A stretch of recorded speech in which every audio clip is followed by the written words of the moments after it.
All right, this is awesome. I really appreciate you guys coming out. This is the first time we've ever tried anything like this. Usually we head right into the fall, we have our different team meetings. And the reason we decided to do this tonight and for this year is we're doing a lot of changes this year, which are all good things. All right, we didn't want like 90% of the meetings for our team we have in a couple of weeks to just be about this. And then we're running out of time. The next team's ready to come in and do their meeting. And we're getting rough. So we want to make sure we cover all this tonight.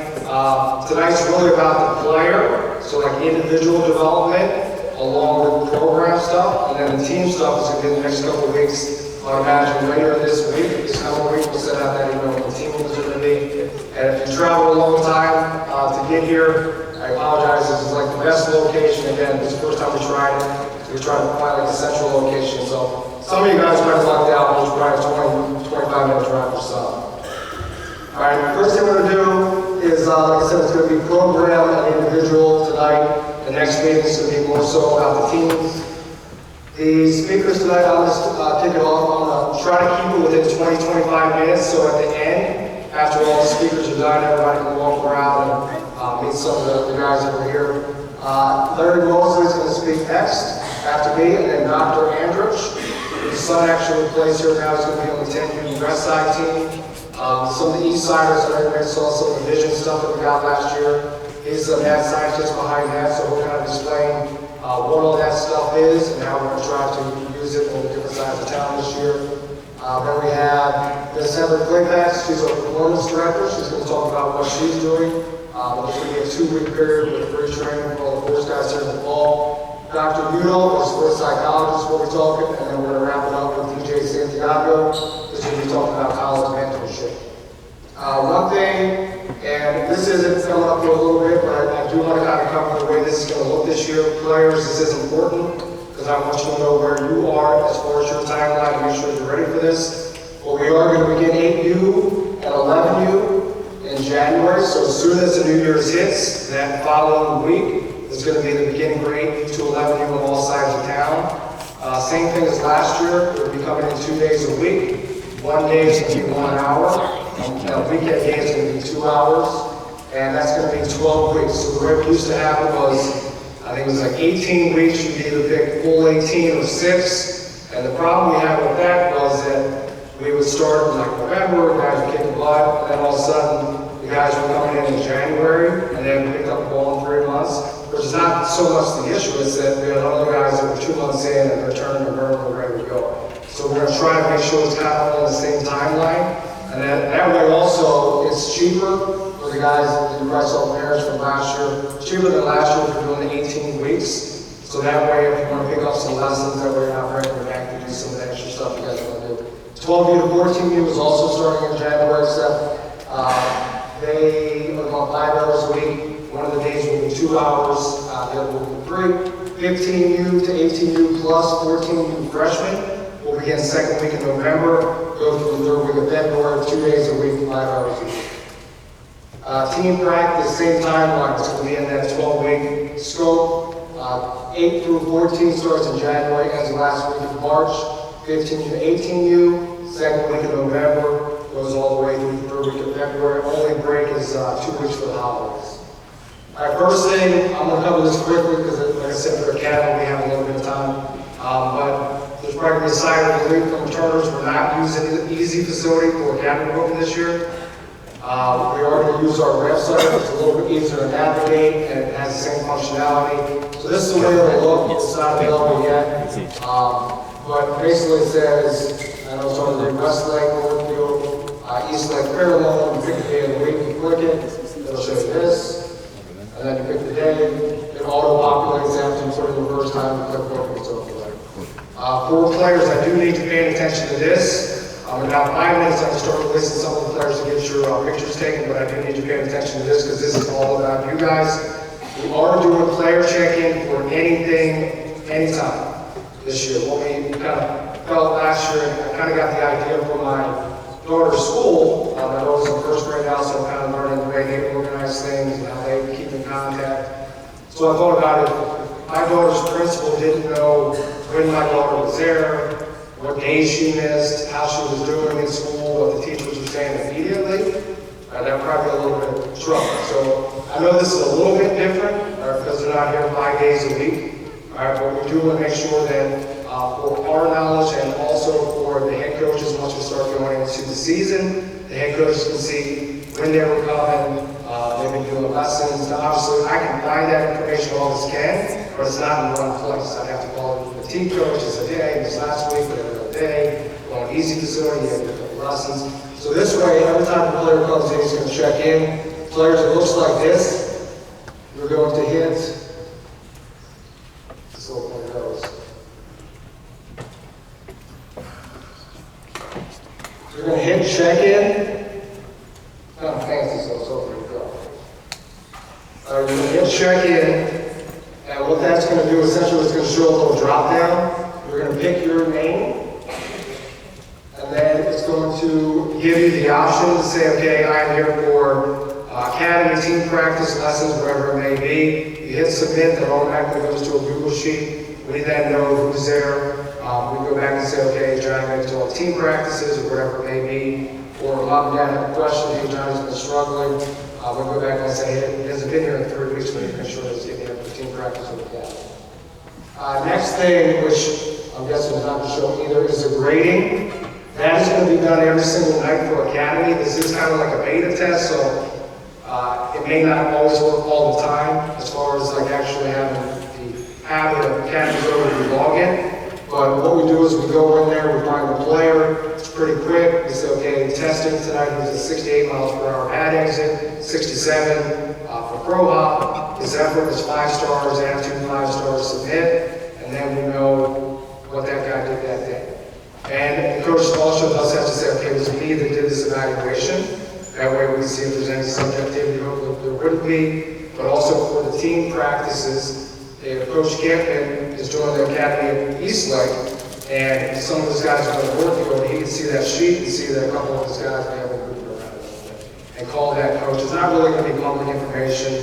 If you guys have a request to see it, we can send it to you, but it's really so the coaches kind of hold their kids accountable when they're not there. Any bullpen that we do is also going to be tracked. Parents are going to get an immediate report about what your son did that day. It is in sync with USA Baseball's Pit Smart. So if we do a bullpen on a Tuesday night and he goes over 21 pitches, it's going to know that, because when we enter the player's name, it's going to put in the state of birth. It knows how old he is, and then it says, okay, because he threw 21 pitches, he needs 1 day's rest. So as soon as the players will be tracking this, we'll train them how to do it. So instead of the pitcher or the players waiting on deck doing the handwritten evaluations with bullpen charts, they hand to the player, and then we're picking them up out of the trash can on the floor after academy. This way it's stored in one place, and then mom and dad also get a report. I hope some of the older guys will want to know this information as well. This is what the email looks like. It says Larry Mosley's total pitch count, well, 2, blah.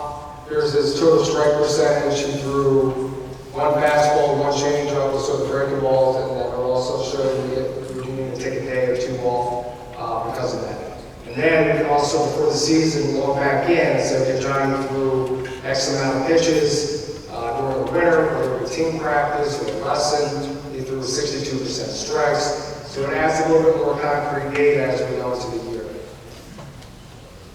Player development page. If you have registered and paid, you already have this. If you don't, please send me an email. I believe we have it current. If you have paid as of like noon today, you should have this in that email to me. These are all individual, so your passwords that were generated and made, you'll get an email along once you register, and only you have access to this. It'll look like this. We are going to have a lot of these tablets around the facility. And what we're doing is when we're in academy, maybe sometimes in a team practice or a lesson, where we're going to do video, and then the video automatically goes to like the cloud or the Google Cloud, and then once a month or so, if we get really good at it, maybe every 2 weeks, drop it into this bucket, and then the players can go on and see the video from academy, and parents can also see it as well. The measurements, we are going to track 6 things this year. This is not necessarily to try to break a record. If you do break a record, that's awesome. The only reason we have a record on here is if you are above the average, I don't want you getting complacent. So I don't want you saying, well, I'm throwing 62, everybody else is throwing 50, I'm cool. I can just maybe miss this week, or maybe go on there and jump around a little bit. All right. Hopefully everybody here is competitive, we wouldn't do that, but the off season is a long time, I want us to stay motivated, so the record will be on there. So this is bad exit off the tee, crow hop, bad exit, velocity off the BP, max hit distance, which I'll show you how we're going to track that in a minute, spin rate, which I'll show you, and pitch velocity. On the page, you'll see 3 little buttons at the bottom. They're the bat speed program to be done at home, and the throwing program either to be done if you're coming in for a league club or something, or if you're able to do it at home. This is the lead up to Academy for throwing. All right, so it's nothing crazy. We just want to make sure when we come in that we're somewhat ready to go. We don't want to go too quickly. Again, going into the 12 weeks, we're trying to make sure that everybody is somewhat on the same timeline. We get those basketball guys. They may not be able to do this 2 or 3 days a week. We get it, but do your best to try to stay on track. So we come in, we're training, and most of the guys are on the same page. Bat speed starts a little bit later, and that will trickle in to the academy. The Google Doc. So every player has a Google Doc that they have access to, and only the coaches have access to. Players, this is your notebook. We've tried the notebook for years, and it's tough. They end up all messed up in the bottom of the bags, and we do a notebook check, and half the guys don't have them. We're going to see what they've been journaling. Hopefully, you guys are taking pride in what you're doing, so if you do a lesson with Coach Burke, and you learn something, write it down. If you're having some trouble, write it down. If you have success, write it down. That way you can reference back to it. Everything in the winter's controlled. And then we get to the season, and there's no 3-4 days a week of like absolute whole game training. You're just playing games, and then you're going to come out. Everybody's a little bit tired, so you're going to take some BP, throwing bullpens. So that is your moment to go back and reference what we were doing during the winter, and hopefully stumble on like a little nugget that helps you through the winter. So we also have that on all the tablets, and we made it where we can speak into it pretty quickly. We're going to try it out. So if Steph just got done with a round of BP, and he was really on his front side, I can hit microphone and say, hey, Steph, you got to stay with the back side of the field. We'll automatically go to his Google Doc in real time, so the players can check it. And then Larry and I are also going to try to update about once a month as well. Rapsodo, hitting and pitching. We are buying at least one of each of these. And most likely, in the next couple months, probably 2, I would think, at least. They're pretty pricey, but I really think that they're going to help us out a lot. That is a pitching device to the left. That's the hitting to the right. I'm guessing this little video is not going to work. It's not. That's a little video. I can send the PowerPoint to everybody so they can see it. But I just cropped a couple different things together so you can see what it does. Some of you guys may be familiar with it. It's kind of like TrackMan or Hit Tracks, stuff like that. So you can see a little TV monitor. It gives you real-time data. It shows the spin of the baseball, the axis, shows the break of the pitch, shows the velocity, shows the spin rate, and then a million other things that are probably way over any of our heads. So Sashi Brown will probably less of that stuff. But we're focusing in on like the 3 or 4 core things that we know, okay, we have that piece of information. And because we have that, now we can do X, or now we can do Y. So we are going to be tracking that. That's how we're going to do the measurements, but also for player development, we'll be able to get immediate response. If we have a kid that's just topping balls and we're in a 70-foot tunnel, and he can't see that depth ball looks like it's great, but it's actually top spinning to the shortstop, and that's not going to the gap. This tells him, yeah, you top spin that ball over 186 feet. Or a guy that's hitting cage bombs straight up, and he thinks the route is saying that's a routine fly ball to the center field. Or a guy that puts one out, doesn't realize it thinks it's a bad swing, we can then show him that. So the pitching also does the same thing. This is a profile, this will be optional, pretty inexpensive. We're going to do the measurements ourselves, so everybody has it, but if you guys do want to do this, I think it's like $10 a month. Through Rapsodo, I think you have to pay us, and then we in turn, because it's our account, pay Rapsodo. But this tracks everything, so as we have Rapsodo there, you can log in there and you can see where it's hitting balls, which ball's a dribbler, low line drive, what's the max distance, just something hitting, what's the average exit velocity. This is really cool. This is a heat map that automatically generates on the profile, so they can see that on the top right hand, top of the zone, we're averaging 76.5 mile per hour at exit. Then you get towards the bottom, it starts to drop to 55 to 56. Launch angle in the middle. And then XWOVA is basically estimated on base percentage. So you can see that kind of down and in, maybe to this hitter, he's averaging like 184 or 0.080, but when it's up in the zone, he's averaging that. So that gives you an idea. So if it's cold blowing out half the plate, we can tell our player the whole year, hey, you're not hitting that ball well. And he's just yanking across and he thinks he is, we can actually show no, you're not. All right, so let's work on this. All right, so hopefully, we're trying to be innovative. We know all the players, especially younger guys, are wired a little bit differently. They're learning different ways in school, so we're trying to keep up with all that stuff. This is just kind of more measurements saying what percentage of line drives, with a bunch of pop-ups. This is for the pitchers. You can see the heat map when they're throwing the bullpens, and you actually see a little spray here of all the pitches that they threw. And then it tracks every single day that they threw, what the spin rate was, yada, so hopefully you can see some progression. As I get towards the end here, team map, we will send this out. It's not current yet. We need to update it. With the new teams, we'll send out about 3 weeks returners. You guys know exactly what it is. It works pretty well. It's pretty simple. New families, it's a free app. You download it. It's kind of like Team Snap if you guys ever use that, or like Band, that other app. It's a way for the team itself to stay updated on team stuff. So it's not necessarily academy or lessons. It's when our team practices, when's the team meeting, and then when we get into the season, where's the game at, it has like a little Google Maps on there, you click it, send it to the field. Has a chat room, which a lot of parents use, like when they go out of town for tournaments, they say we're all going to Applebee's or whatever, that way it's not all on a text channel. Fall program, this is going to start in September. We do have the Elite Club. All the east siders are done. West side should be done the next couple of days. But Elite Club is the more specific training. So this is why we kind of open it up so all the players aren't going, or most of the players aren't going from October through February. We want to allow them a little bit of development time to actually work on what they're trying to get better at. So they're really trying to focus on the offensive side. And we all know money's tight for most of us.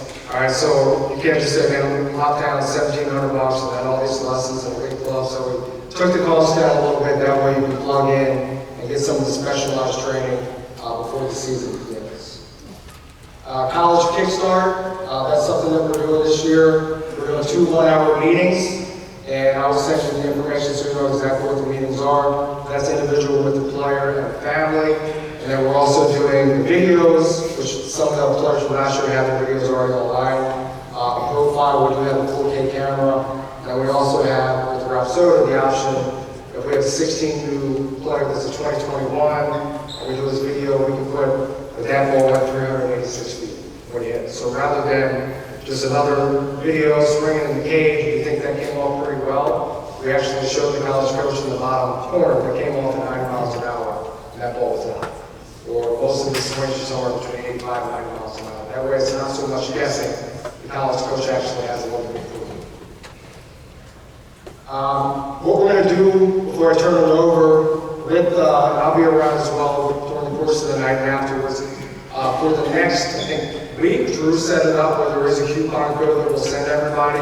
So if you're in full-fledged football mode and that's what you're doing, also keep doing that. But if you are looking for some training, I think it's like 10% off for the next week to register. That way we kind of get an idea of what classes are going to be filling up and what the coaches need to be for the Elite Club and the lessons. And to be able to knock out some of the college videos and some of the families want to do that just before things get kind of crazy once the high school guys start from there. So I'll be around. I'm now going to hand it off to Mr. Larry Mosley.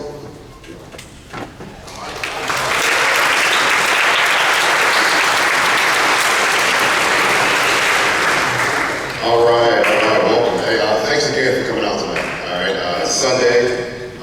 Kids at school tomorrow, so I know it's probably not the easiest thing to get out tonight, so thank you once again. Let's do a little exercise, all right? I want you guys to actually make sure you have enough space in between each other to actually clap. So make sure you won't elbow someone in the face or whatever. So let's go ahead and let's actually try and do something here. Everyone good back there? You guys good? All right, we're good. right, so once I throw this baseball up, all right, once it hits my hand, I want everyone to clap at once, okay? We got that? Everyone understand that? Everyone understand that? Yeah. All right, here we go. All right. That was good. Okay, all right. One more time. Someone's early over here. Someone's early. One more time.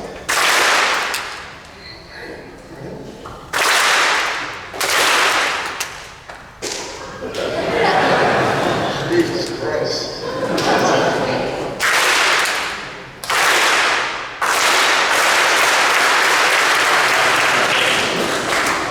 So, I won't take too much of your time, all right? Once again, I'm Coach Larry. I am the West Side Director. I'm also the head coach of 13U, UA Force Ohio. How many UA guys are there? 13U? Raise your hand. I see 3 of you guys here. All right, that's good. All right. So whatever the case is, I'm going to talk about the expectations, or actually just the standard of what a Force Ohio player should be. Okay. Just want to let you guys know, by actually being here tonight, we have actually set the standard. Okay. The standard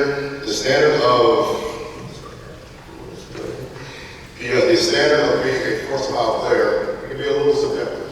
All right. It can be a little individualized, but I want us tonight to really commit to what it means to play for Force Ohio. All right. You guys could have picked the Warhawks. You guys could have picked Broadview, but you guys chose to be here, and we feel like that's actually for a reason, okay? So when it comes down to us sitting back and we're handing out all this data, we're trying to make sure that when we actually sit back and realize that, hey, no matter if you're an 8U kid, 9U kid, 10U kid, 12U kid, your journey starts today, okay? And when it really boils down to it, just how committed we were to make sure that we're all on cue with one clap and just being in unison with each other. If you look to your left, to your right, whatever case may be, it's going to take everyone here to really set that standard and set the expectation for what Force Ohio should be, okay? So whatever the case is, like I said, I'm not going to take too much of your time. I'm going to be around all night. I want to thank you guys again for being here. Let's really let this resonate that when it comes down to us setting the standard for what it means to play here, it starts tonight, okay? So what that means, us putting extra time in with all the metrics and whatnot, and saying, hey, Dad, Mom, whoever, I need to do extra work, all right? Whatever standard you want to make, all right? Dedicate yourself to this program, all right? Because you guys have a future, okay? We don't have jobs, we don't have a future without you guys, okay? So the more you guys realize how serious it is to actually be here and actually be a part of Force Ohio, I think the better off we're all going to be.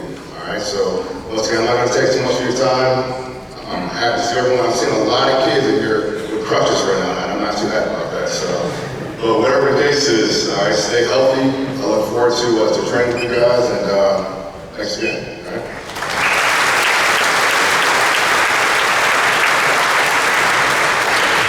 Before we bring up the next coach here, 8U through 11U.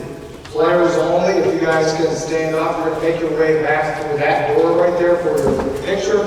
You're going to see like a little banner. Coach Willie's going to meet you out there. Let him know your name. Show us your last name. So I would say Bieneman Josh.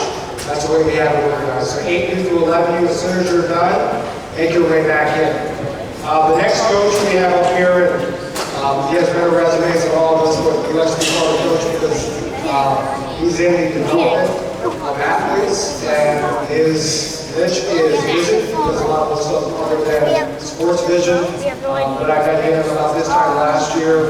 We sat down a couple times and talked about some of the advantages. It's kind of new stuff. I know Walt Wallace, Coach Anderson is really into it. Some of the different colleges are getting into it. It's kind of like sports psychology. 15 years ago, I was like, maybe. Now everybody's doing it. Vision seems to be that next thing, but it's maybe that little bit of an edge that can separate yourself. So we're fortunate to have him right down the street. He's a world-renowned vision specialist, and now his son's going to be here, so you guys can stay here at least 12 months, I think. All right. Hi, for Andrich.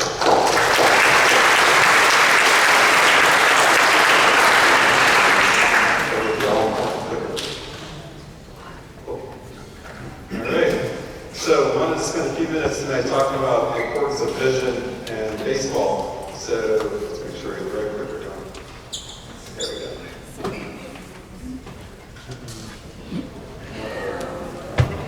Oh no.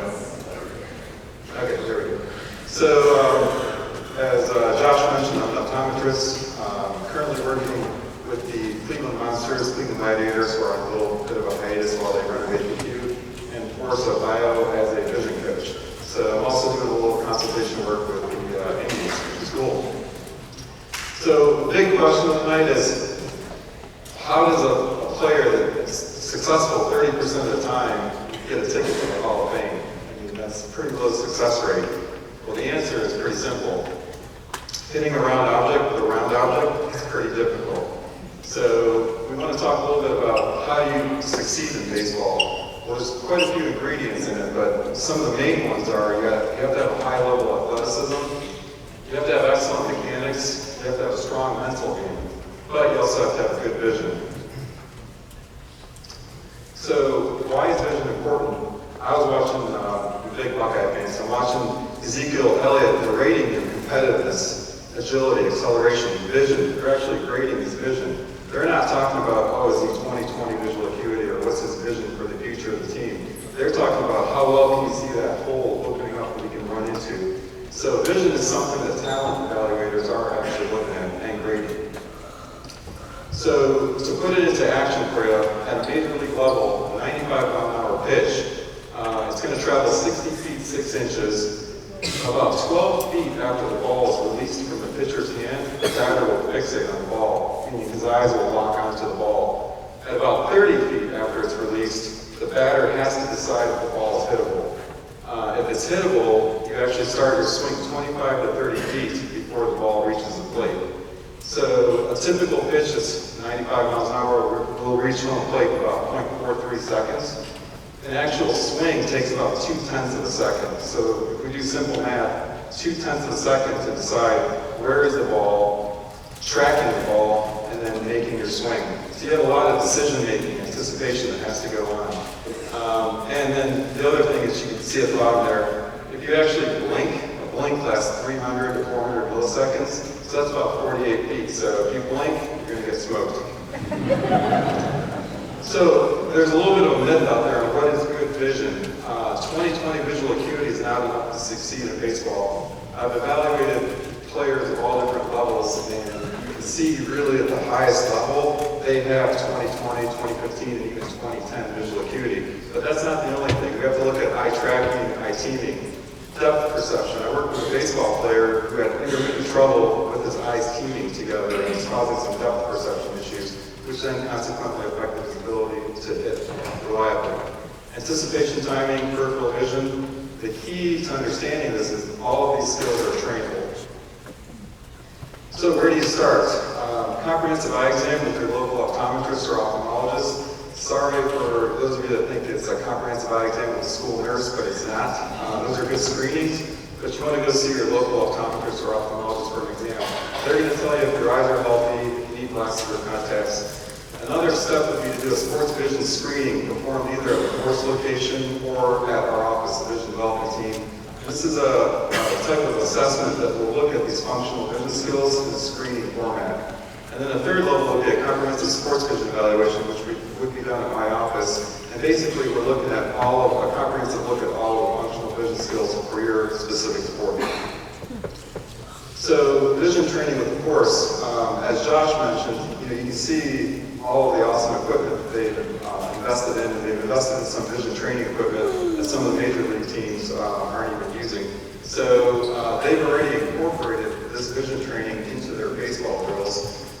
Another way to do vision training is to do it at our office where we work on specific vision skills for baseball.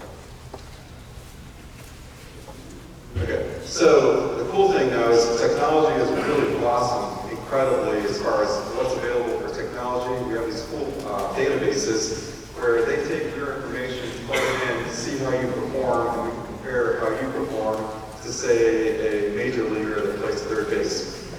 So it's really cool to be able to have these types of metrics to gauge your performance as a baseline, and then after training to see how you perform after any training. This is just an example. We use the synaptic sensory station in our office, and it tests 10 different areas of performance. Things that are, pretty much all of these are important in baseball: your reaction time, your contrast sensitivity. And you get a really cool graph that shows you where you're at compared to 50th percentile. And so then you can obviously see that graph change as you do the training. We also do some eye tracking analysis through the right eye system. So there's several major league clubs that are using the right eye system. It's basically a computer with an eye tracker in it, and we give you targets to look at. We look to see how well your eyes track. You know the old adage, keep your eyes on the ball. You'd be surprised where some of these players are fixating, and it's not anywhere near the ball. So we get a really nice graph and measurement of how their eye tracking works. So that's pretty cool. And then the strobe glasses, you've probably seen, those of you that train on these sides, I've seen some of these drills. The glasses flash. I brought a pair with me if anybody wanted to see what that looks like. But a lot of elite athletes are using strobe glasses. There was an article a few months back about Steph Curry, Kawhi Leonard. They're using strobe glasses while they're doing these drills, dribbling tennis balls and basketball. So it's a really cool technology that's available. So here's my contact information. I think Josh mentioned that he'll email the presentation to all of you. So if you have any questions, I'll be hanging around. You can feel free to ask me any questions, and I'll turn it over to the next speaker.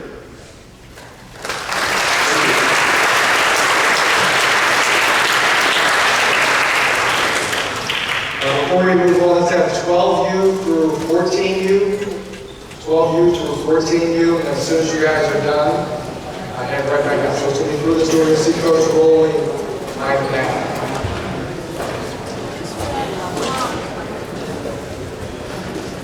The next coach I'm going to introduce is the Force Performance Director, Heather Clapacs. You'll be getting information October-ish, for 2 weeks of training, October, November. So it's already included.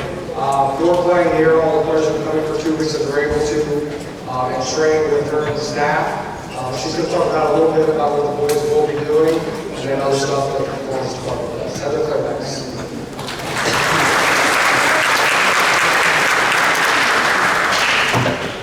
As Josh stated, I'm the director of performance training.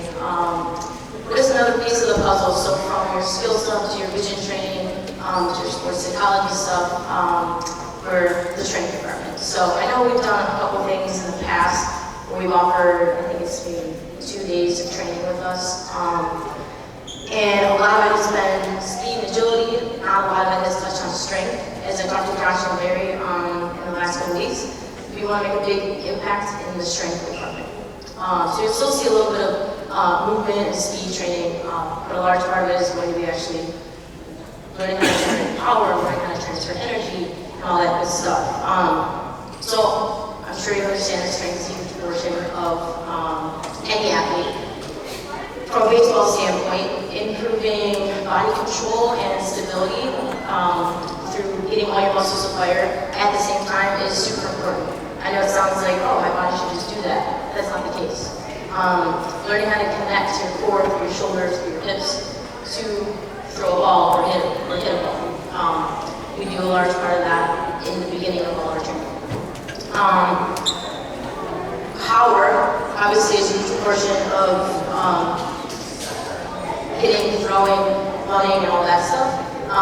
We like to call that building power through your posterior chain. So in normal people's terms, that means building power through your hamstrings, your glutes, your core, your hips. Not only does it help in throwing and hitting, but like I said, changing directions, transferring energy, base running, all that good stuff. Shoulder health is also a big portion of our athletes programming. Obviously, keeping your shoulders healthy, keep your elbows healthy as well. You see a lot of shoulder and elbow injuries on kids who don't really have a strength training program. I know Josh touched on measurements that we'll be doing. Strength training is a direct correlation to improving those measurements. So my department would love to see more of you guys in our training rooms, whether it's at our Richmond facility, our Rocky River facility. We are going to offer, like we said before, the 2 days of training for anybody. I think it'll be on Saturdays in October. And like I said, it's for anybody who wants to come out and see what we have to offer. We also offer regular performance training. That's for any athlete, not necessarily baseball. But within those programs, we do individualized training plans. So if you come with your buddies, not everyone's going to have the same exact lifting thrust. Not everybody's going to do the same thing.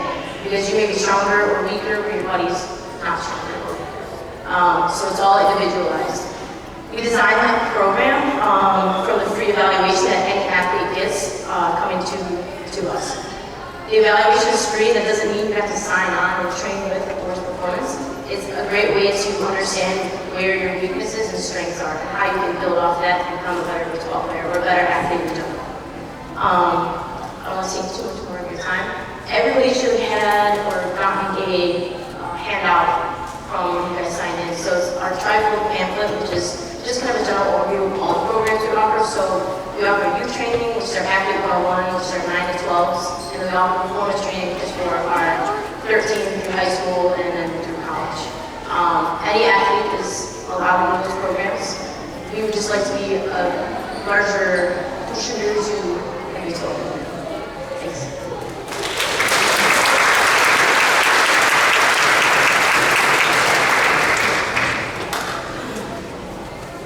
All right, let's have 15 and stuff. When do the parents know if they started making their way back in or not? Against it. It's a long way. All right, so 15 to 18 will stay in here. All right, I need you guys to hear about the college stuff. But we'll figure it out. We'll make sure you guys have time for it. The next speaker is going to be Dr. Udelf. Dr. Udelf is our sports psychologist. He's going into his 6th year, so he's been here all except the inaugural year for the program. He's done everything from working with some of our guys that have played Division I baseball on a one-on-one office type setting. He works on guys if they're having mental issues on the field. And I don't say mental issues like a dirty word, but we all have. We all run into mental blocks.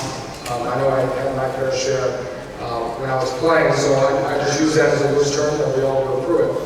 So he works with guys whether they pitching, hitting, infield, and then also does a little bit of training as well, actual player development. So he's been with it for 6 years. He's worked with big league players, Division I college athletes, Olympians. He's been the sports psychologist with the NDCL baseball team for the last 23 years. All right, so without further ado, Dr. David udelf.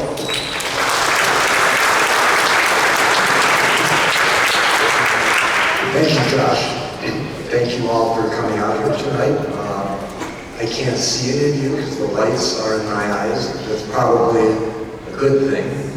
I'm going to just kind of encapsulate a little bit about the kind of programming that I do for the Force, so you can get a little bit of an idea of what I do. I do some work with parents, and of course the athletes. I also do some consultation with coaches and administrators. Different things come up over the course of the year. With parents, it's done in the form of presentations. There's a series of presentations that I'll be doing. One presentation that will happen early on will involve recruiting and the mental aspect of recruiting for college athletes, kids interested in college.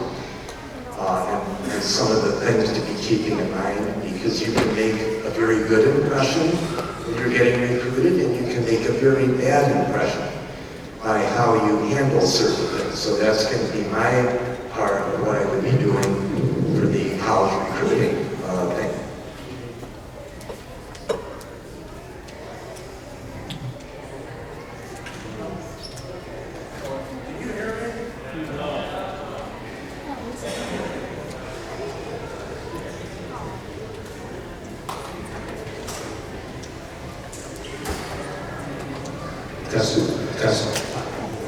Okay, I did something. I will also be doing presentations, sort of orientation kinds of things at the beginning of the different academies. So with the younger kids, we'd be starting at a different time of the year than the older kids. And that's largely focused on the parents. Simply put, there are some very positive things that parents can do in in encouraging their kids and being positive contributions to their development as an athlete, as a student athlete. There's also some things that parents do that hinder their student athletes.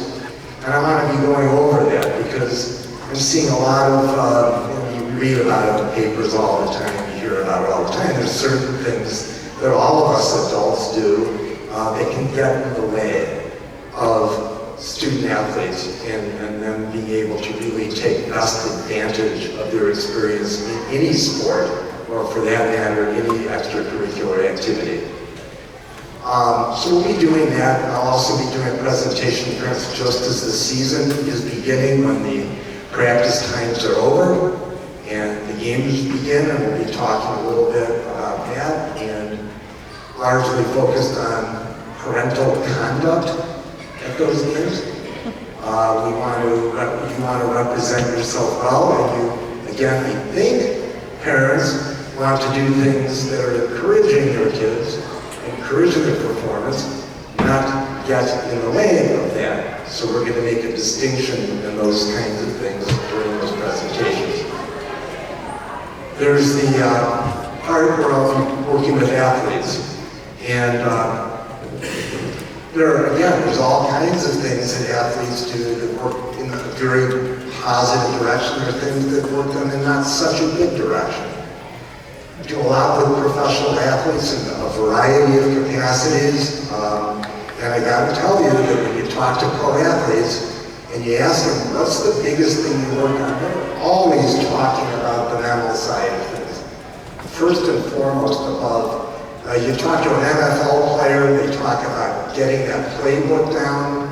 They talk about not dwelling on their mistakes, on being focused. Just as an example, Dr. Andrich talked about visual acuity and the importance of that in tracking a baseball. It's not all about visual acuity, it's also about, and I'm just using this as an example, it's also about what you're doing mentalistically. Basically, if you've got an athlete who's trying to hit a baseball, but they're still focused on the error that they made the inning before, it's almost like they've got a blindfold on. They're not going to see the ball as well. They're focused on the wrong thing. So, and again, pro athletes talk about this all the time. You simply don't have a lot of time to process that baseball coming at you. And so you're overthinking things, you're overthinking a mistake that you made, you're overthinking about how, oh my God, what if he hits me with the ball, all those things. You're just not going to be an effective ball player. So much of what I do is I view it as skill training. It's not dealing with athletes with problems, it's skill training. How do we keep our minds off of the emotions, the frustration, the anxiety? How do we keep our thoughts off of those things that are going to detract from good focus? Okay, and that's what I'll be doing with the athletes. That will happen again in group presentations. It will happen to varying degrees at academies. I would like to get to academy as much as possible, but that's really up to each of the directors as to how much they schedule me there. With teams, I will be involved. With several teams I was very involved with, but again, that's going to be up to each individual team. I don't like to force myself on anybody. By the way, also, you can contact me individually. My contact information is on the website. I have cards, I can talk to you today.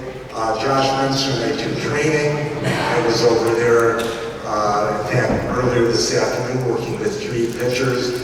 I have a way of combining actual skill training with some of the mentalistic things. It's all put together into a nice package. So that's something that's available to you as well. One program we're going to be starting this year is called Skills, Drills, and Leadership. It's something that I believe leadership starts with yourself, how you manage yourself. Before you can start leading others, you've got to be able to lead yourself. So what that program will allow is small group instruction, where we'll be addressing, as it says in the title, skills and drills, but also talking about what they can do to improve their leadership skills with themselves, managing themselves, as well as dealing with their teammates and setting good examples for their teammates. Again, I will be available after everyone's done speaking, and I can address your individual questions at that time. Thank you very much.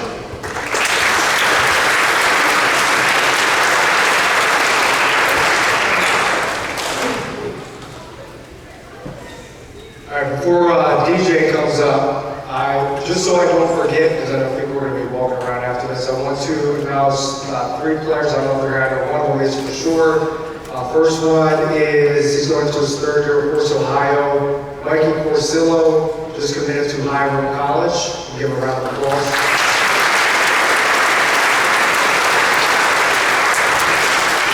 Sean Springer, who's going to year 4, maybe? Of course, he's a 2020, just committed to the University of Cincinnati.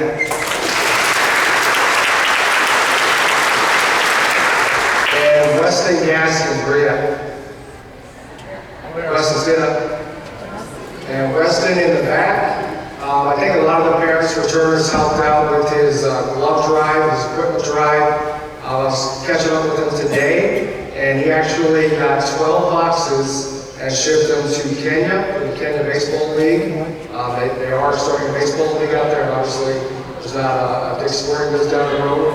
So they do need a lot of sporting goods stuff. I connected them with that group that we saw on Twitter. And all your donations went to Kenya.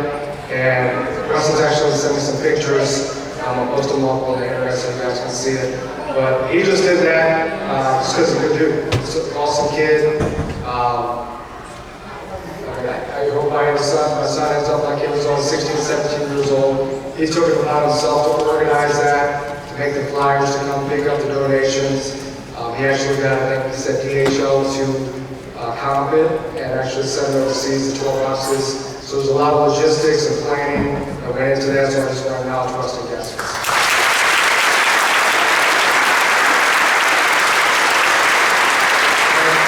The next speaker is DJ Santiago. DJ is actually my mentor while I was in college. Helped me out a lot when I was at Birmingham College, and then afterwards he gave me my first job in baseball. Coaching the 16U team, I learned a lot from him. He ended up moving down to Orlando, started a baseball program down there. He is back up here now, and he has an awesome library and references and databases and some experiences with players who want to play college baseball, professional baseball, and he's going to actually help us out with college mentorship. So it's a very, very comprehensive program. Obviously, we helped a little bit with it, but what he's laid out over the last couple of years is pretty cool, so we want to involve him this year, and he's going to tell you a little bit about it. DJ Santiago.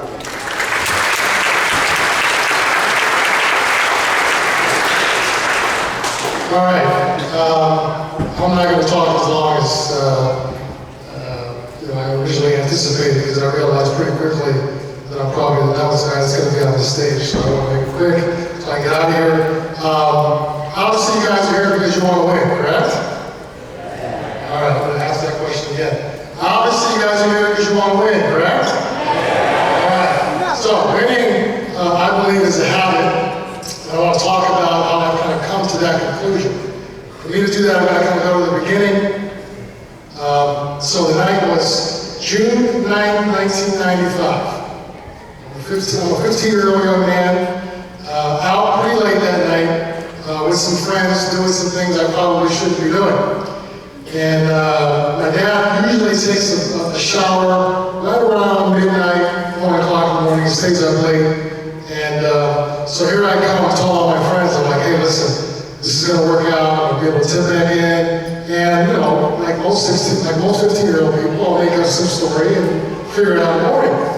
And I open the door, and my dad's sitting there, and he's like, hey, you know, first of all, where you been?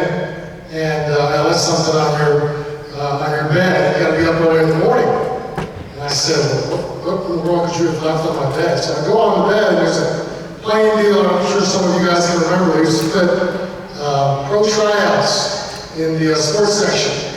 And so after getting yelled at for 35 minutes about being late, I I open up this piece of paper, and the Cincinnati Reds are having an open tryout for players 16 to 22. So I'm looking at this thing, and I'm like, this dude is crazy, because I'm only 15. So I go back in there, I'm like, Dad, this is a great idea, dude, but I'm only 15 years old, so this is for players 16 to 22. And he said, I don't care if it's for players 18, they're going to go in the morning. Don't you want to be out late like a big man? We're going to treat you like one.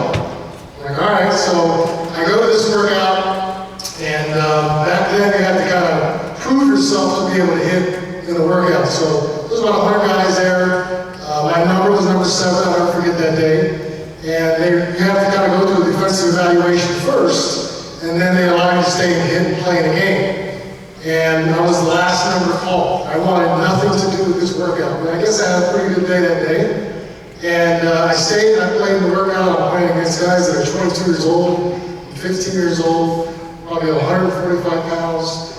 And I really didn't want to be there. I really just was upset about the whole situation. So I'm walking back to my car, and the scout, who's about 6'4", says, hey, Santiago, I need to talk to you. So I'm like, oh man, this is very welcome base. Every time I turn around, I'm in trouble. So I go back, and I said, yes, sir. He said, first of all, put your hat on straight. He takes his sunglasses off. I'm looking up at this dude. This dude's like 6'5", big dude. And he starts asking me questions about, where I go to school, what my GPA was, et cetera, and he didn't like the answers that I was giving him. And he put his hands on my shoulders and he said, young man, let me tell you something. You got an opportunity to do something in this game if you get your head on straight. Don't waste your talent trying to be cool. And that was the first time anybody outside of my own family had really taken an opportunity to say that to me. So it became real. And I remember getting in the car and thinking about what he said to me. I didn't even tell my dad what he said, but he really showed me something that day that was important. And that is, when you're in the frame, it's hard to see the picture. Right? So we all talk about how good our kids are. Sometimes I'm sure you guys as parents that have been in this business a long time are frustrated because they don't see the talent that maybe you see. Or perhaps they don't think they can make it to the college level or play varsity baseball or be that starter. And what I realized is it's really a combination of what you believe and what other people believe about you. That's really how you kind of get that picture. And so at that point, I really started to make different decisions, and I believe I could make it after that conversation with that scout because he had no reason to lie to me. And so I go back in the car and I'm going home and I'm going back to school, and I realized really quickly why I struggled so hard to really see what he saw. And that was because I had a loser mentality. I was going through sports defensively. I was just looking to make a team. I was just looking to maybe get through high school. And I went to John Marshall High School, which is an inner city school here. I'm sure if anybody here is in high school or has played John Marshall High School, I don't need to tell you how sad that situation is. It's a pretty bad baseball program. So I just thought that I was going to be one of the guys. I was going to do what everybody else did, which was try to graduate.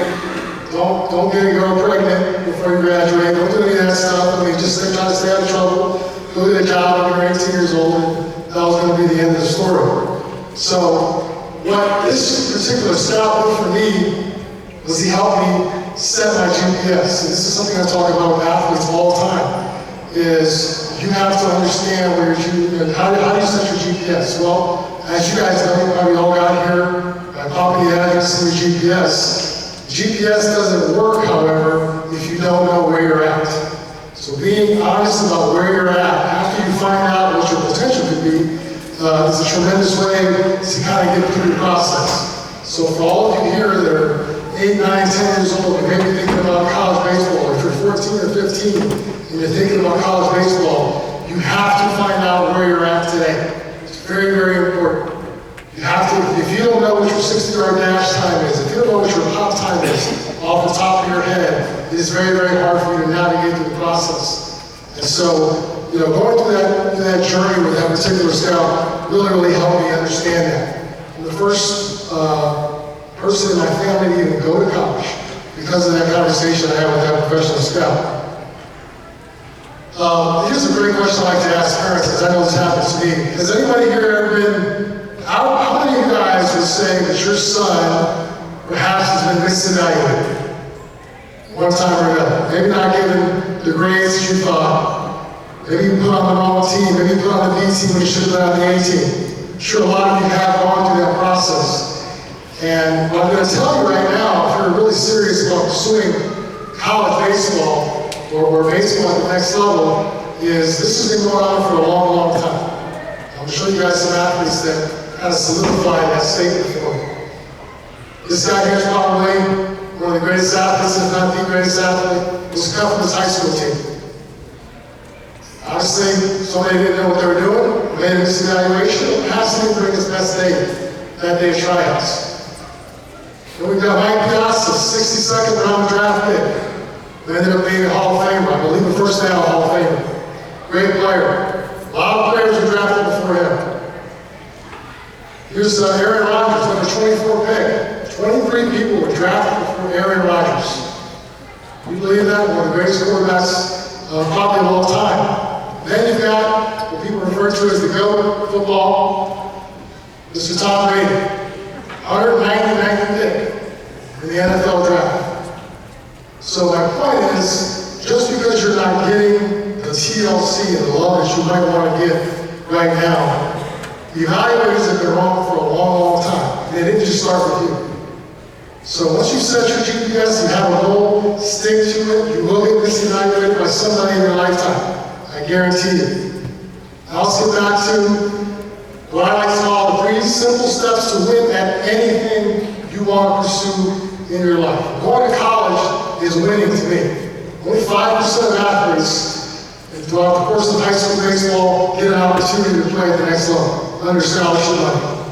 So you have to operate at a very high level to be able to do that.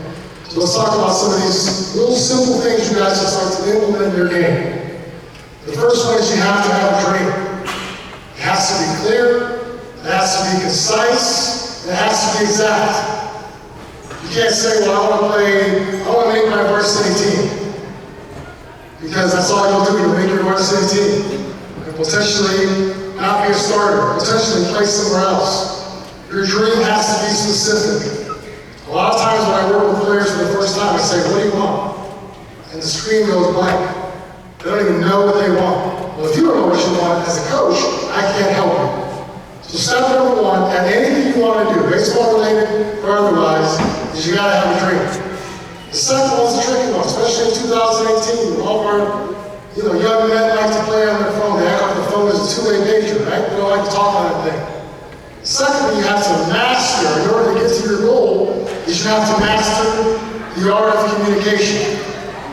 For all of you here that want something out of this experience this year, or want something out of baseball long term, the first part of receiving is asking. And it's very, very hard for players who don't know how to communicate clearly, have a direct conversation. You'd be surprised how many guys I've talked to, for the first time over a Skype call, and I say, hey, I'm Tim Corbin. What are you going to say to me? They've got nothing to say. They don't know how to communicate. That's very, very difficult. So if you can master that skill, that alone will get you the opportunities most likely that you're looking for. You got to be able to communicate to people so that you can draw them to your dream and get the assistance that you need. The last one is find a mentor. Find somebody that's already doing what you're doing at your high school, on your travel team, somebody that you know, maybe some of these guys are very successful. Ask them what they did in their careers to get to the level of playing college baseball, or whatever it is that your next step is. So understand, if we master these 3 things, they will definitely help you improve your chances of being successful every single day. Now let's talk specifically for just a few minutes about college baseball. In 2012, I was moving to Central Florida, and the Perfect Game did something that has really impacted your journey through this baseball experience. What they did was they went from a very select model to opening up the floodgates in regards to who's allowed to come to their events. Back when Josh played, and back when I played, top 100 players in Cleveland played for 5 guys. Those 5 guys had relationships with all the scouts, all the coaches, and essentially, if you played for those guys, the pipeline was open to you guys as long as you could provide enough evidence that you were worthy of that. That has changed. When they did that in 2012, they opened it to a mass market, which is why some of you guys probably go to some events and you're like, how is this person even playing travel baseball? Not very good. Why is this person on a select or travel team? Okay? Because the select model has gone away, now it's basically just an open market. The problem with this is if you're a military athlete, which is the only experience I can talk about, I'll talk about where I played beyond high school in a minute, but that's the only journey I know. I know Josh is very familiar with that. Aaron, sure, it was hard for us at times, so to not get frustrated when we're not the best player in the locker room. So, as you guys look at the numbers behind me, it's very, very hard to have the dream that you're going to go to an event, somebody's going to see you, and give you a scholarship in the parking lot. Those days have kind of gone away after 2012. So what my program does, very simply, we talk about 3 pillars. We focus on education. This is a one-on-one coaching program. We're not going to get too far into it tonight. We basically, education first. You can't win a game you don't know the rules to. I've been a part of showcases, tournaments. I've been in the baseball business a long time. So the first part we do is we educate you on exactly what's going on in the baseball world so that you can win. The second thing is we put together a plan that starts internally. The last part is we begin to market. As I said before, you have to have the dream. It's not Larry's dream, it's not Josh's dream, it's not Doc's dream, okay? It's your dream. Take it from me, you will get a lot more from self-marketing, self-promotion, than going to events and hoping somebody likes you, hoping you make that right play. Hope is not a strategy. So with the athletes that I work with, we do teach a strategy, and we take back control of our college dreams. Here's some players that I work with. David plays professional baseball in the Detroit area.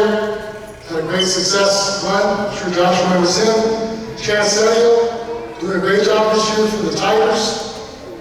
Grant Vincent out of Orlando, Florida. Just got an offer to, actually 2 days ago from Miami, Ohio. Playing for Bieneman right now. Charlie McDaniel, here's a player that doesn't throw very hard from the left side, but gets outs consistently. We've really been able to help him streamline his marketing process. He's going to go off and be a doctor, it's pretty clear about that, but he just wants to combine what he has to do with what he loves to do, which is play baseball. St. John is a guy that came aboard from Detroit. Senior, had no offers.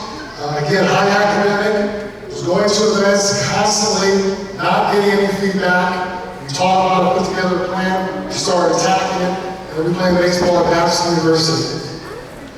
So, I'll close with this. A lot of times athletes, and that's what you guys are in the audience today, wonder if I should continue to pursue it if you're not getting the attention or the love that you maybe think you should. To me, I tell this to my wife all the time. I think being an athlete is the greatest advantage you can have at the age 22, 23, 24. Okay?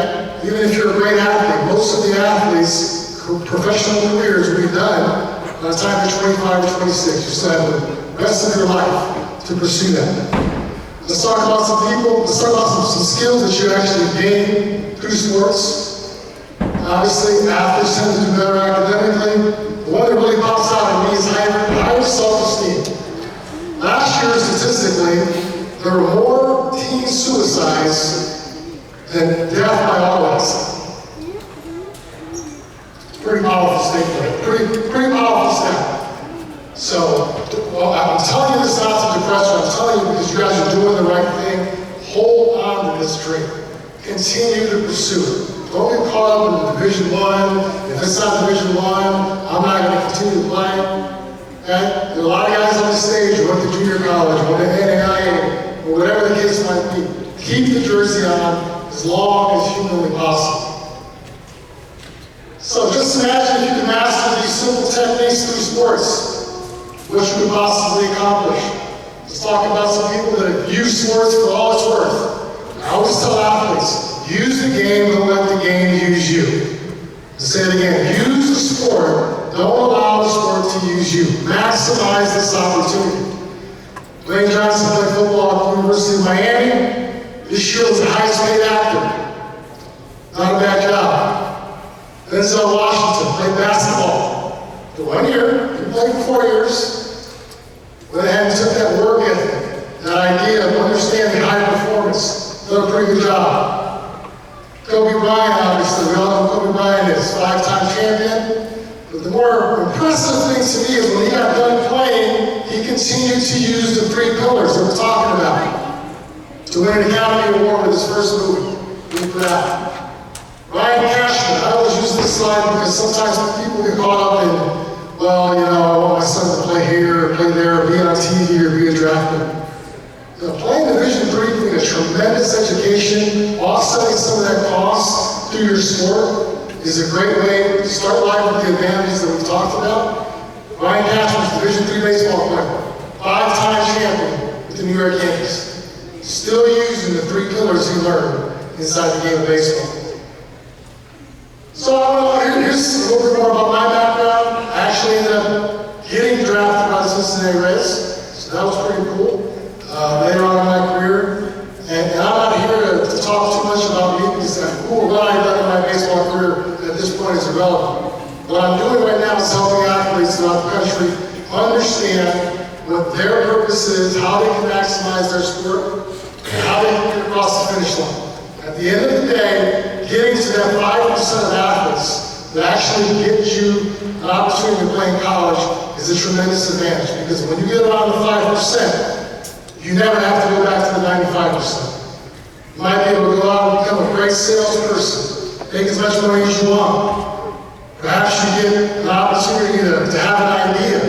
Because you've learned those 3 pillars, that idea can set this whole thing free. You can break down barriers. This is the last slide. This is the second to last slide here. I often get this question when they see my playing career, they see that I've coached and I've recruited and was a pro scout. They say, you know, well, DJ, you must have been a pretty talented player. That's why those things happen for you. And that's okay, that's some talent. Obviously that talent had to be, flourished and had to be nurtured. But at the end of the day, and I was just telling this to another one of the speakers here, I got cut from every travel team at the age of 16. Same thing happened again at the age of 18. Nobody wanted an inner city kid who probably couldn't afford the fees, etc., etc. And when I speak around the country now and talk to athletes, they always ask me, well, you know, how did you get through that? How did you keep getting cut, keep coming back, and keep pushing forward?